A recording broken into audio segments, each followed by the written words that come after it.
અરે ઓછું નાક પણ અસલી નાક. MDH કાશ્મીરી લાલ મરચાની પાવડર. નવસારીથી આતંકી ફૈઝાન શેખની ગુજરાત ATS દ્વારા ધરપકડ કરી લેવાઈ છે. જૈસે મોહમ્મદ અલ કાયદાની વિચારધારાનો સમર્થક છે ફૈઝાન. આતંકી ફૈઝાન શેખ પાસેથી એક પિસ્ટલ અને 6 કારતૂસ પણ જપ્ત કરાયા છે. મોબાઈલમાંથી આતંકી વિચારધારાને સમર્થન કરતું સાહિત્ય મળી આવ્યું છે, જેમાં પૈગંબર વિરુદ્ધ બોલનાર વ્યક્તિઓ જે છે તે ફૈઝાન શેખના નિશાને હતી. સોશિયલ મીડિયામાં આતંકી વિચારધારાના વિડીયો પણ તે પોસ્ટ કરતો. મૂળ યુપીના રામપુરાનો રહેવાસી નવસારીમાં વર્ષોથી દરજી કામ કરતો હતો. ગુજરાત ATSએ 25 જાન્યુઆરીએ નવસારીમાંથી તેની ધરપકડ કરી હતી. ગુજરાત ATSએ ફૈઝાન શેખના 12 દિવસના રિમાન્ડ મેળવ્યા છે.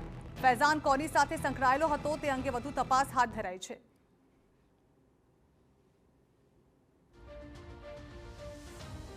આ જાતે ઘણો રેડિકલ છે. આ એવા લોકોને મારવાનો ષડયંત્ર રચી રહ્યો છે જે કે આને મુજબ પૈગંબર વિરુદ્ધમાં કંઈ સ્ટેટમેન્ટ કરતા હોય, વધારે બોલતા હોય, અને સાથે સાથે આ જૈશે મોહમ્મદ અને અલ કાયદાની જે વિચારધારા છે આનાથી ઘણો પ્રભાવિત છે. આ લોકોના ચેનલ્સ વગેરે ફોલો કરે છે અને આ લોકોના કહેવા મુજબ ભારતમાં જેહાદ ફેલાઈને અને કાશ્મીરને ભારતથી અલગ કરવા માટેની કાવતરામાં પણ સામેલ હોય એ રીતની આની પ્રાઇમા ફેસી એક ઇન્ફોર્મેશન મળી હતી. તો બીજી તરફ ATSની પ્રાથમિક તપાસમાં સામે આવ્યું છે કે ફૈઝાનના મોબાઈલમાંથી આતંકી સંગઠનોને સમર્થન કરતું ઉશ્કેરણીજનક સાહિત્ય મોટા પ્રમાણમાં મળી આવ્યું છે. પૈગંબર વિરુદ્ધ ટિપ્પણીઓ કરતા લોકોની હત્યા માટે તે પોતાના વિચારો અને પ્લાન સોશિયલ મીડિયામાં અકાઉન્ટ મારફતે ફેલાવતો હતો. તપાસમાં તેના મોબાઈલમાંથી જૈસે મોહમ્મદ અને અલ કાયદાના આતંકીઓના વિડીયો અને ઓડિયો પણ મળી આવ્યા છે. ATSની તપાસ દરમિયાન અન્ય એક શખ્સનું પણ નામ સામે આવ્યું છે જેની સાથે ફૈઝાન સંકળાયેલો હતો. ATSએ ફૈઝાનના તમામ સોશિયલ મીડિયા એકાઉન્ટ સહિતની માહિતી અંગે વધુ ઝીણવટભરી તપાસ હાથ ધરી છે. જ્યારે એનો ફોન ચેક કરવામાં આવેલ તો આ એલ ફૈઝાન ગાજા અને એક બીજી પણ ઇન્સ્ટા આઈડી ચલાવતો હતો. એના ઉપર એક ઘણો બધો રેડિકલ કન્ટેન્ટ જે કે અલ કાયદા અને જૈશે મોહમ્મદનો હોય એવા વિડીયોઝ અપલોડ કરતો હતો.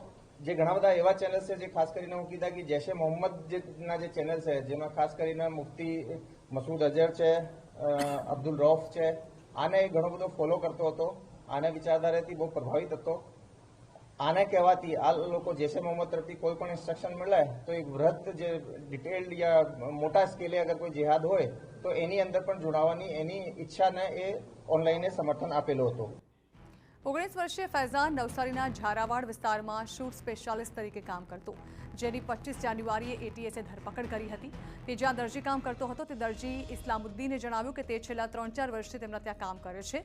દરજીને ત્યાં અનેક યુપીના કારીગરો કામ કરે છે, પરંતુ તેમના આધાર પુરાવા પોલીસ વિભાગમાં વેપારીએ આપ્યા નહોતા. वैसे हर साल ही आता था और बस यही 5-6 महीने का सीजन है सर, वो करके चले जाते हैं अपने घर पे. जी. कितने सालों से यहाँ पर आ रहा था वो?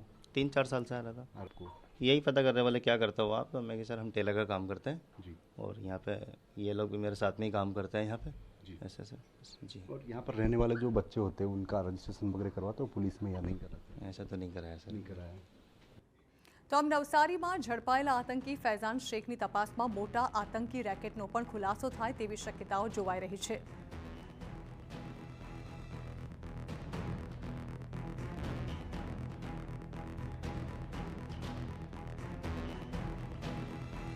MDH ચણા મસાલા.